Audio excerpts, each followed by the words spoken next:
This episode of Q Point Podcast is pre-recorded, produced and sponsored by Karina Quirk, broker at Next Home Experience. Different views. I know your story. From different cues. Incredible job. He's David Quirk. You brought it up. And she's Karina Quirk. Imagine. This is Q Point. Thank you for joining us for part 2 with Republican candidate for Hancock County Sheriff Corey Bagley. So what's your opinion on cashless bail? We were talking to Chief Martin a few weeks ago when he was talking about catch and release, where they pull somebody over for the 5th time or the 14th time, that they were just in and out. What's your opinion on that? I think the cashless bail has been a disaster. It's frustrating for an officer to go to a theft complaint or an assault and deal with somebody who is out on 10, 12, 15 sets of bail, and a lot of it for the same offenses. A lot of times these repeat offenders are being arrested, taken to the jail, and they're being released before the officer can have the report even typed. It's frustrating to see the same people being charged with the same things, and it's not affecting how they behave. They continue their behavior, whether it's stealing from a local store, Walmart, Shop and Save, or a resident, and we don't have an answer for it because we just keep going through the same thing. And obviously, something's got to give at some point. Now, that took effect back in 2021, and in 2024, they also took away the bail fee, which was $60. They removed that as well because they felt that that was also discrimination and it wasn't fair to the low-income people. And so they removed that from the bail as well. So now we have people who are charged with misdemeanor, Class E crimes, nonviolent, who don't have to pay anything to get bailed out. They just have basically a promise note that they'll appear in court. And a lot of times when these people go to court, they may have 15 charges against them now because they just kept getting released and no consequences for their actions. So when they go to court, the district attorney's office usually ends up working a plea agreement out. And so they may get found guilty for 2 of the convictions, and the other ones are all tossed out or dismissed. This year, they even tried to take away the charge of violation of bail, violation of conditional release, which means that someone who's out on bail, say they have conditions of no alcohol, no drugs, and they're caught with alcohol and drugs, you couldn't charge them with violation of conditional release any longer if they took that away. They felt that the system's overburdened because we have so many of those charges out there in the system, which is caused by cashless bail. As you know, coming up in November, there is a referendum talking about yellow flag versus red flag. What's your take on that?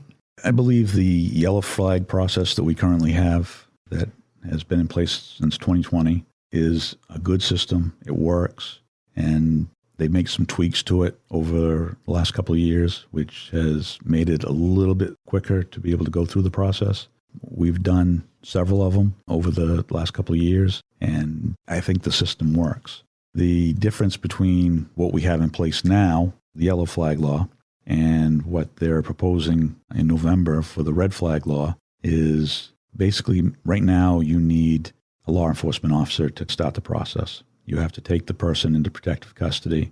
They have to have a medical examination, psychiatric type evaluation, and then everything's taken to the judge, and the judge makes the decision and tells you whether you can put a weapons restriction order on the subject, which then you serve the subject and then file with the court and go through the steps. The difference is the red flag law would enable family members or other parties to be able to petition the judge to be able to start the process for the weapons restriction order, which means that, for an example, a domestic violence victim or someone who's had an argument with their spouse could then file paperwork to have a weapons restriction order taken out on her husband.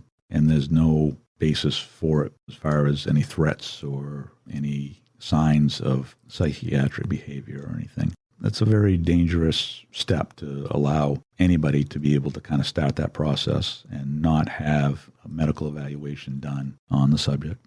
So on this handy pamphlet that you've brought with you, and thank you for that, you've pledged to bring trusted, transparent leadership to the sheriff's office. What does transparency mean to you in a day-to-day operation?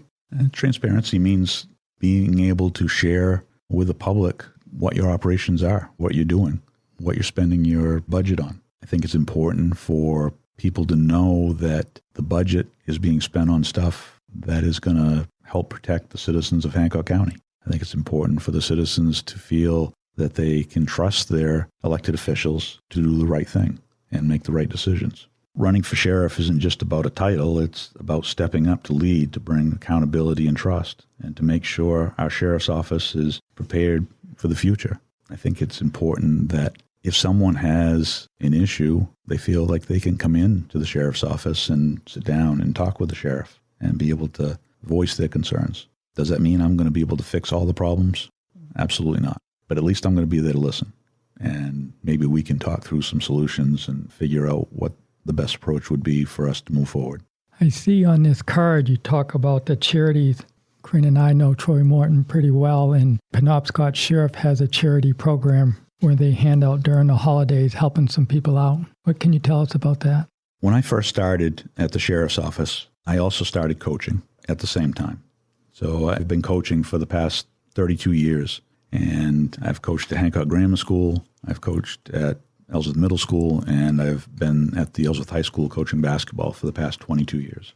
I have a love for basketball, and almost 25 years ago now, we started what's called the Sheriff's Cup basketball tournament, and it was for 6th, 7th, and 8th graders. And we started off the first year having 4 boys teams, 4 girls teams, and every year after that, we were 16 and 16. And there was one year we even had 20 teams for boys and 20 teams for girls, which was the largest we ever had. And that's been going on for almost 25 years now. So with that, we felt that, number one, the Sheriff's Cup basketball tournament was a great opportunity for the officers to be out there and be involved with the kids. And we had teams traveling from all over the state of Maine. We actually had teams coming from Canada and one from Massachusetts one year. So the money that was raised from that, we then started what was called the Sheriff Charities. And the Sheriff Charities went towards things such as Christmases for kids and making sure that kids had Christmas presents under the tree that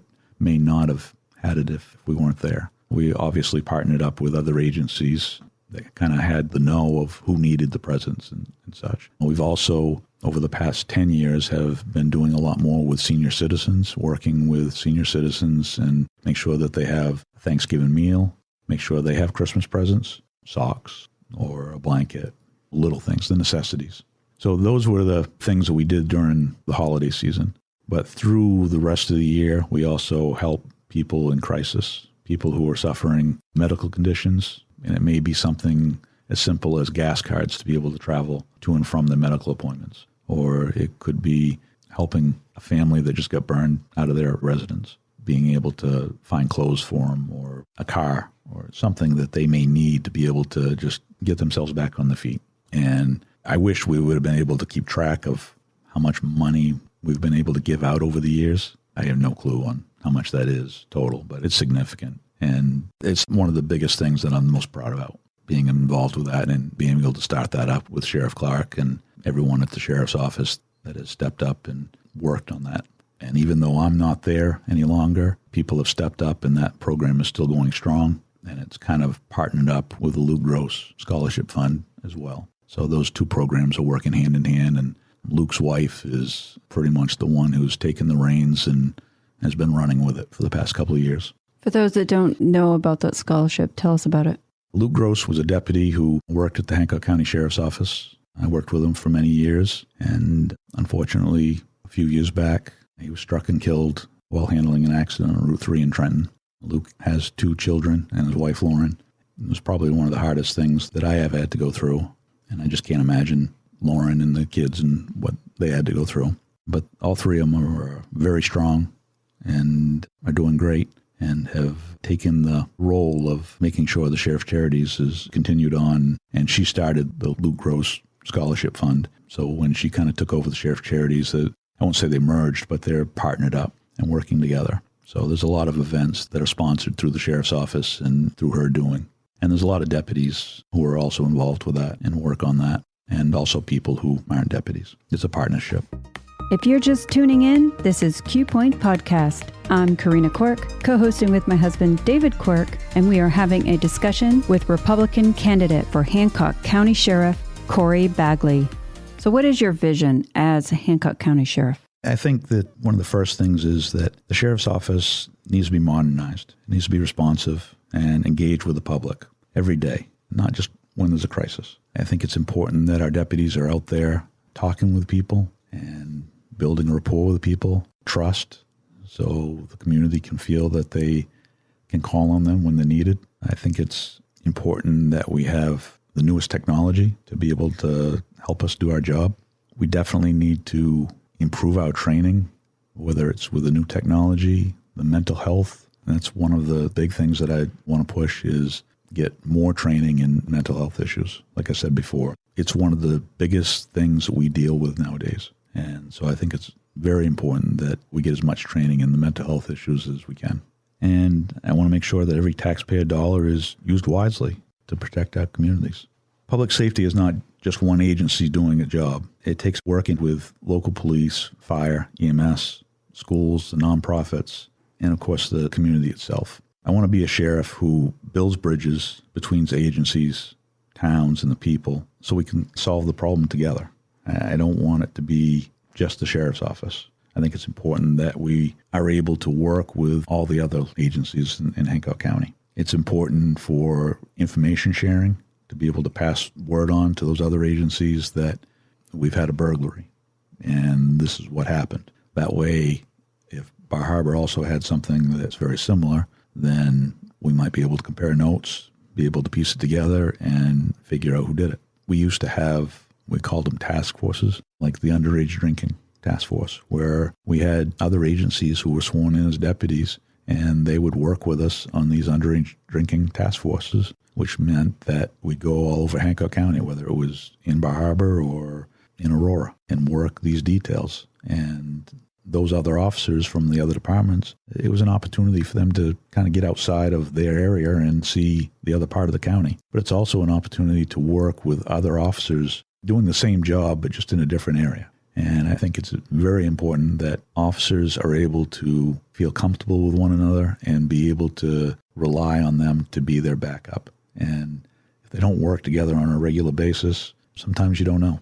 What about accreditation for Hancock County Sheriff's Department? Absolutely. I think it's something that should be done. Ellsworth PD is accredited, and I've been able to see firsthand what the expectations are and what the standards need to be. And there's no reason why the Hancock County Sheriff's Office wouldn't be able to reach that accreditation as well. Obviously, it's going to take some work and time to be able to get everything in place for that to happen. But that would be one of my main goals as well, to bring the accreditation to the Hancock County Sheriff's Office.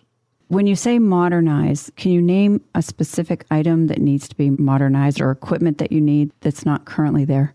Body cameras and cruiser cameras are something that I feel are a necessity now. Back when I first started, the word of an officer meant something.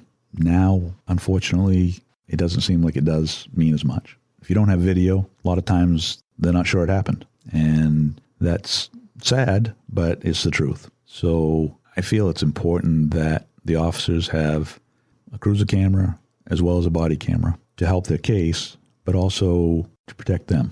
And I think that's one of the most important things, is to protect them, because they can say that they did something, but like I said, in today's world, if you don't have it on camera, people aren't believing you. So it's important for you to have it on camera, to be able to show that you did exactly what you said you did, and to protect the officers. I think the first question would be, where is this money coming from if it's not from property taxpayers? There are different avenues to be able to get the funds for the cruiser cameras and body cameras. There are grants, and Hancock County has applied for some grants, and it was cut in this last election time. It's been put back in there. Whether it comes through or not, I don't know. Hancock County commissioners just approved the sheriff's office purchasing cameras, although I don't believe that it covers everybody. I think it covers the patrol guys, but I don't think it covers everybody else, like the detectives or the lieutenants. And I think it should be everybody. And I don't know whether that also includes body cameras or if that's just cruiser cameras. I know that currently a lot of the equipment has failed, and so there's a lot of cruisers that don't have cruiser cameras that are working, or they have cruiser cameras that may be working, but the mic packs don't work. And that's just unacceptable. That's putting the officers in danger, making it hard for prosecution of cases, And it's just something that can't happen. You need to be able to have the equipment out there to ensure the ability to record your case and be able to pick up what the person says, as well as protect the officer from their actions. Honestly, I thought nowadays that every officer automatically would have a body cam. I'm sure it's expensive, and a camera in the vehicle. I'm actually surprised that Hancock County doesn't. So now I'm thinking there are other counties that don't either. I don't know the answer to that as far as the other counties. Most every agency has cruiser cameras, but over the past couple of years, with the equipment failure, they just haven't replaced them, haven't taken care of that. And some of that may be that they were relying on that grant to come through, and they were supposed to be getting all the new equipment. Is the grant a state grant or federal? It's a federal grant. And with the cuts and everything, it obviously didn't work out the way they expected. Just recently, the commissioners have approved for them to purchase cruiser cameras. And like I said, I'm not sure if the body camera figure was in that as well or not, but it should be. So I know you have one K-9 unit for the Sheriff's Department, and I thought I read somewhere about a second one. The Sheriff's Office currently has one. Ellsworth Police Department has one. Bucksport PD has one. Gooseboro PD has one. And then the state police, I don't know how many exactly they have in the area, but they also have K-9s. When I was at the Sheriff's Office, we initially had one K-9, Finn, and there was an officer from the Ellsworth Police Department who left Ellsworth and came to the Sheriff's Office, and he also had a K-9. So when he took a job at the Sheriff's Office, his K-9 came with him. So the Sheriff's Office at that time then had two K-9s. That officer has since left and gone to a job in southern Maine and took his K-9 with him. So that left the Sheriff's Office with one K-9 again. The Sheriff's Office recently tried to get a second K-9 request, and the commissioners denied that request. And a lot of people, obviously online and such, weren't very happy about the fact that the commissioners denied that request. But some of the things that they didn't realize was that that second K-9 never went through the budget process. It wasn't requested back in the fall or late summer to budget for a new K-9. So they were asking for money to buy a new K-9, train a new K-9, and replace an officer that has to go to training for the time without actually going through the budget process, which would be very expensive. And the other thing is the current K-9 that's still at the Sheriff's Office, they didn't indicate when he was retiring, because he is towards the end of his career. If they would have indicated that Finn was looking to retire, say, at the end of this year, I'm guessing the commissioners probably would have allowed them to purchase another K-9 and get that K-9 trained so it would be ready to be able to take over for Finn when Finn retired at the end of the year, say. Because it would take a year or so for them to be able to get that K-9 up and running. And then if they would have put in the budget request for this year to be able to purchase the second K-9 and get that second K-9 trained, then they could have gone through the budget process and see whether it would have been approved at that time. But I just think that looking at the budgets and looking at the Sheriff's Office budget over the last couple of years, which has gone over every year, the commissioners felt that they needed to put a hold on it a little bit and hold them to the budget as much as possible and not add the extra tax burden to the Hancock County citizens. If you're just tuning in, this is Q Point Podcast. I'm Karina Quirk, co-hosting with my husband, David Quirk, and we are having a discussion with Republican candidate for Hancock County Sheriff, Corey Bagley. As sheriff, are there areas in the budget that you will be focusing on cutting so that you would be able to modernize with this new equipment and maybe two K-9s and so forth? Do you have a plan for that? Well, one of my first plans is to go in and take a good look at the budget and look and see what is working, what isn't working, what needs to be adjusted. The training budget, I know from just my time as chief deputy that needs to be increased. I felt that was too low to be able to get the deputies the training that they need. I think it's important that we support our law enforcement staff, and it helps with recruiting and keeping good deputies. And that's harder than ever right now. Like I said, when I first started, it was hard to get into law enforcement. Now, you'd be lucky if you were able to find a department across the state that doesn't have an opening. And you're in competition with every department around the state on trying to get the best to your department. And how are you going to do that? One way is you make sure you pay them well, you have good benefits, and you give them the training that they need. And the other thing is, I think you have to have a good reputation.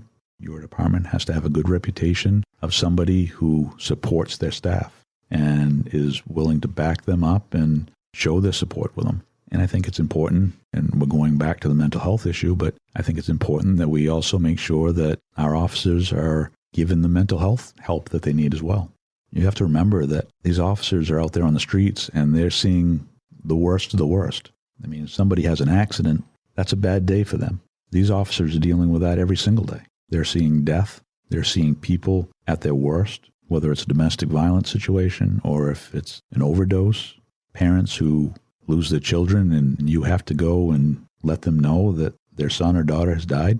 That takes a toll on you after a while. And it's always been kind of a stigma that you're a cop, you're tough, it doesn't bother you.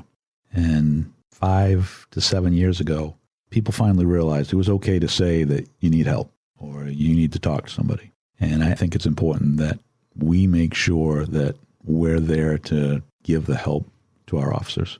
And we're there to be able to let them know it's okay to ask for help. And if they don't feel they can, they're not going to. And that's how you're going to get the good officers to come to your department and stay. You pay them well, you give them the good benefits, you give them the training, and you let them know that you're there for them and you're going to take care of them. And you're going to give them the best equipment that you can give them. And that's tough. We're in tight times with budgets. I understand that. But you have to do everything you can with it. And if that means that you have to think outside the box to figure out ways to be able to do stuff, then that's what you got to do.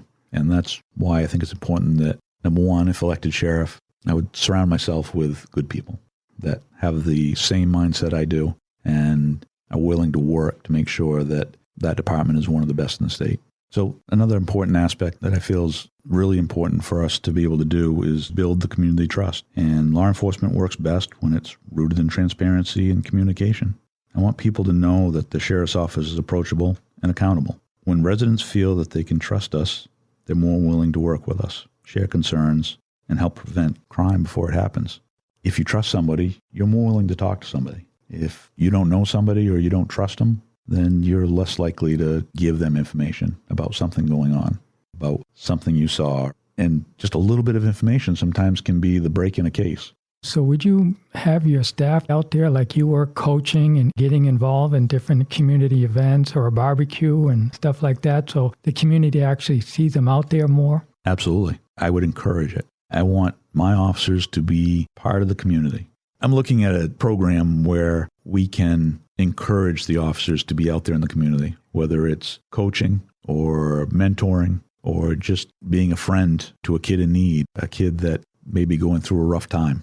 I'm not someone who's going to shut down any idea. If someone comes to me with an idea, if it's something that I think is beneficial to Hancock County and to the sheriff's office and to our officers, then it's something that I'm willing to try. And I think that's more beneficial to the residents of Hancock County if the sheriff's office is out there and being involved with the community, which also gives the officer a little bit of pride in his community as well. I know for coaching 32 years, baseball, basketball, and soccer, I have a lot of kids that are now adults, and some of them even have kids that I'm starting to see. It means the world to me to be able to walk around the fairgrounds and run into them, and for them to come up and either shake your hand and talk to you or give you a hug. It just means the world to me to be able to see that and know that you might have made a difference in their life and have pride in who they are and how they turned out.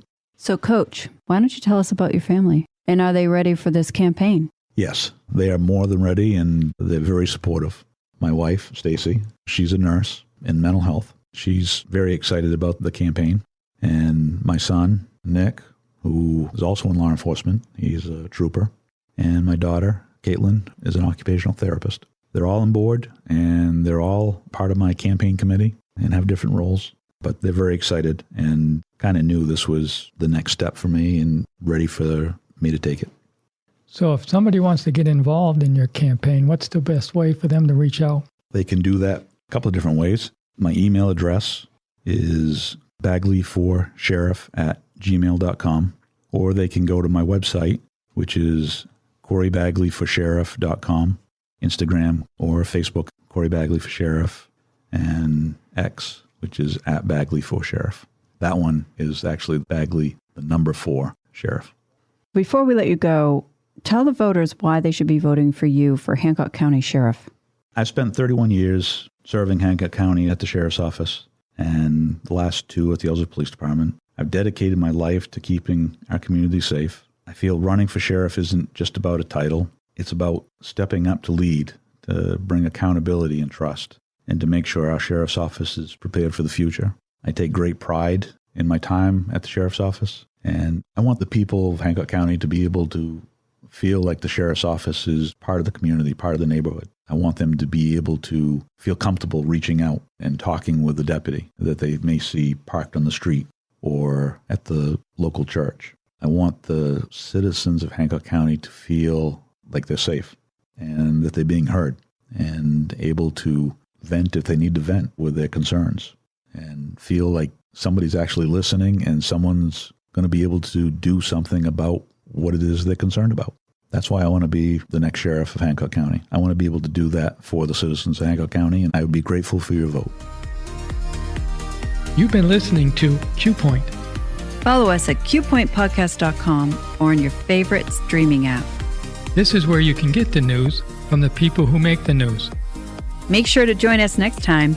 We hope you tune in. Q Point Podcast invites guests and candidates from all parties to join the conversation. The views, information, opinions, and comments expressed during this program do not necessarily represent those of the host, Q Point Podcast, associates, affiliates, and CQRE LLC. Thanks for being a part of the conversation. Catch every episode at qpointpodcast.com or wherever you stream. Tune in and tell your friends.